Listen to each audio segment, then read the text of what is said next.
बिहार विश्वविद्यालय में 12 साल के बाद सीनेट का चुनाव होने जा रहा है, जिसको लेकर विश्वविद्यालय प्रशासन की ओर से तैयारियां पूरी कर ली गई है। 27 अगस्त से लेकर 30 अगस्त तक नामांकन की प्रक्रिया चलेगी।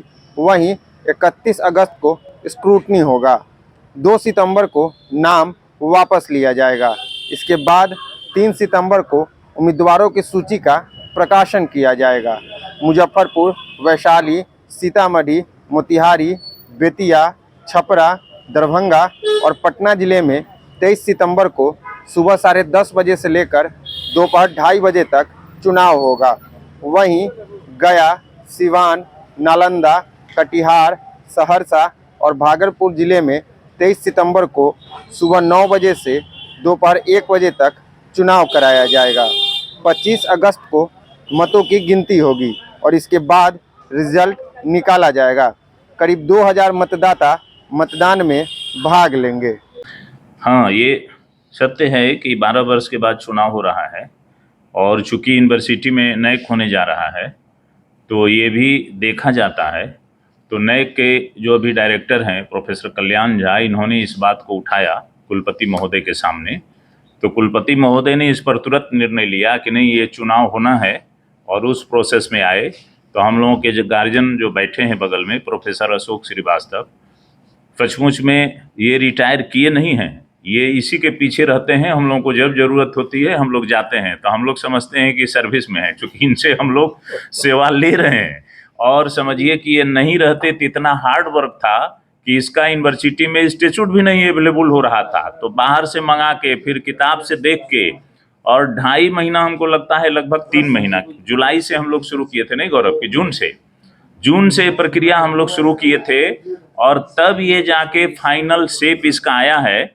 और सब चीज़ इन्होंने तय करके हम लोगों को बताया कि इस ढंग से अब हम लोग तय कर लिए हैं, इसका डिक्लेरेशन हो जाए।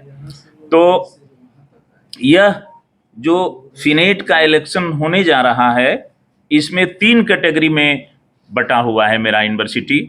पहले एक कैटेगरी में हम लोग जो पीजी डिपार्टमेंट के प्रोफेसर हैं वो इसमें वोटर हैं। तो टोटल वोटर्स पीजी डिपार्टमेंट में 96 टीचर्स हैं। बी कैटेगरी में जो हैं, जितने कॉलेजेज हैं कंस्टिट्यूएंट बिहार यूनिवर्सिटी के अंदर 42 कॉलेज हैं, तो 42 कॉलेजेज में 558 वोटर्स हैं।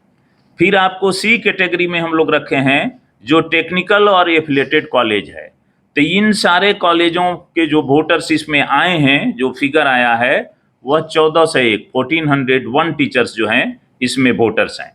तो ये तो नंबर वोटर्स का हो गया। टोटल नंबर 2055 है परहैप्स, तो 2055 वोटर्स हैं।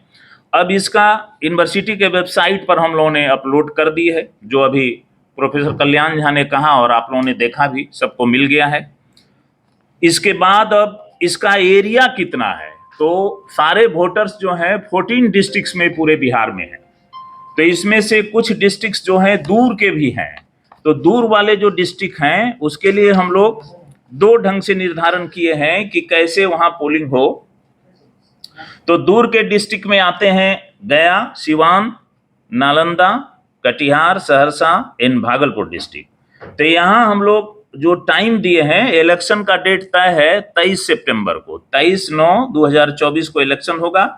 टाइम इसका है 9 बजे से 1 बजे, जो दूर के डिस्ट्रिक्ट हैं।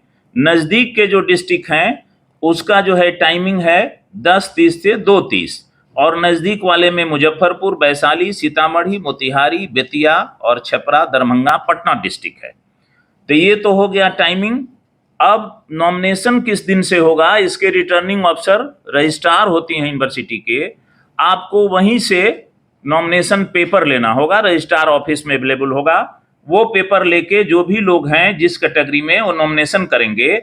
और 27 से हम लोग 30 सितंबर तक नॉमिनेशन का टाइम रखे हैं। 3 दिन नॉमिनेशन होगा। 3 दिन नॉमिनेशन के बाद फिर इसका नेक्स्ट डे स्क्रूटनी होगा। स्क्रूटनी का डेट हम लोगों ने दिया है 31 को। तो 31 को स्क्रूटनी हो जाएगा। तब जो है विथड्रॉल करने का समय है 2 सितंबर को, 2/9/2024 को, और 31/8 को स्क्रूटनी का समय है। जैसा मैंने बताया कि 2/9/2024 को विथड्रॉल का है, जो नॉमिनेशन का है। फाइनल पब्लिकेशन लिस्ट जो है 3/9/2024 को वेबसाइट पर आ जाएगा, आप लोगों को भी फिर सूचित किया जाएगा। हम बता ही दिए कि जो पोलिंग का डेट है 23/9/2024 को है। स्क्रूटनी जो फाइनल होगा, रिजल्ट के बाद जो हम लोग वोट होगा तो उसका हम लोग 25/9/2024 को काउंटिंग करेंगे और उसी दिन रिजल्ट डिक्लेयर हो जाएगा। तब 25/9/2024 को सारे वोटर्स की काउंटिंग होकर रिजल्ट दे दिया जाएगा। इस ढंग से इस प्रोसेस का जो शुरुआत होता है 27 से, समझिए कि ये समाप्त होगा 25/9/2024 को। नॉमिनेशन के लिए क्या क्या डॉक्यूमेंट रिक्वायर्ड है? नॉमिनेशन के लिए जो रिजर्व कैटेगरी में है वो अपना समझिए कि प्रूफ कास्ट सर्टिफिकेट देंगे, अगर कोई एसटी हैं, एससी हैं, ओबीसी हैं। जनरल कैटेगरी जो परमानेंट टीचर हैं वो वोटर्स हैं, उनको वेरीफाई करके वोटर्स बनाया गया है। तो परमानेंट टीचर का तो अपना रहता ही है, जो अपॉइंटमेंट लेटर है दे देंगे, हो जाएगा। आधार कार्ड की जरूरत होगी दे देंगे, आई कार्ड दे देंगे। विश्वविद्यालय एक ऑटोनोमस बॉडी है और इसमें विभिन्न संस्थाएं हैं और तरह तरह की अकादमियां और कमेटियां बनी हुई है। सबसे अपर कमेटी सीनेट है। माननीय कुलपति प्रोफेसर डॉक्टर दिनेश चंद्र राय जी जब यहाँ आए तो उन्होंने सबसे पहला कार्य शुरू किया था कि विश्वविद्यालय नैक मूल्यांकन की ओर जाए। उसी मीटिंग के क्रम में हम लोगों ने यह महसूस किया कि हमारे यहाँ सीनेट, सिंडिकेट या फिर फिनांस कमेटी या वगैरह वगैरह जितनी कमेटियाँ हैं जिसमें चुनाव होता है, जनतांत्रिक पद्धति से लोग चुन कर आते हैं, चाहे वो कंस्टिट्यूएंट यूनिट से आएँ या पोस्ट ग्रेजुएट से आएँ या टेक्निकल से आएँ। तो सर ने उसी समय एक्सपर्ट लोगों की कमेटी बनाई जिसमें हमारे बीच अभी प्रोफेसर अशोक श्रीवास्तव सर हैं, अभी उपेंद्र मिश्रा सर नहीं हैं लेकिन वो उस कमेटी में हैं। गौरव जी लगातार इस पर काम करते रहे हैं। तो सारे लोगों ने मिलकर काम किया और आज ये खुशी का दिन है हम लोगों के लिए कि हम लोग इस स्थिति में पहुंच गए हैं कि सीनेट का चुनाव के लिए घोषणा कर दिए। इसी के साथ कुलपति महोदय की जो इच्छा है या इच्छा शक्ति है वो ये है कि फिर आगे हम सिंडिकेट का करें और उसके आगे जो भी बॉडी है विश्वविद्यालय के जिसमें जनतांत्रिक रूप से चुनने की ज़रूरत है शिक्षक प्रतिनिधियों को। इसमें आप जानते हैं कि एक तरफ चुनाव होता है और दूसरे तरफ नॉमिनेशन होता है और नॉमिनेशन में राज्य सरकार और राजभवन दोनों तरफ से नॉमिनेशन होता है उम्मीदवारों का। तो इस चुनाव में खास करके मीडिया बंधुओं से अपेक्षा और उम्मीद है कि आपका पूर्ण सहयोग मिलेगा और आज से हम लोगों ने आरंभ कर दिया है और आप आए। आप सभी मीडिया बंधुओं का बहुत बहुत धन्यवाद।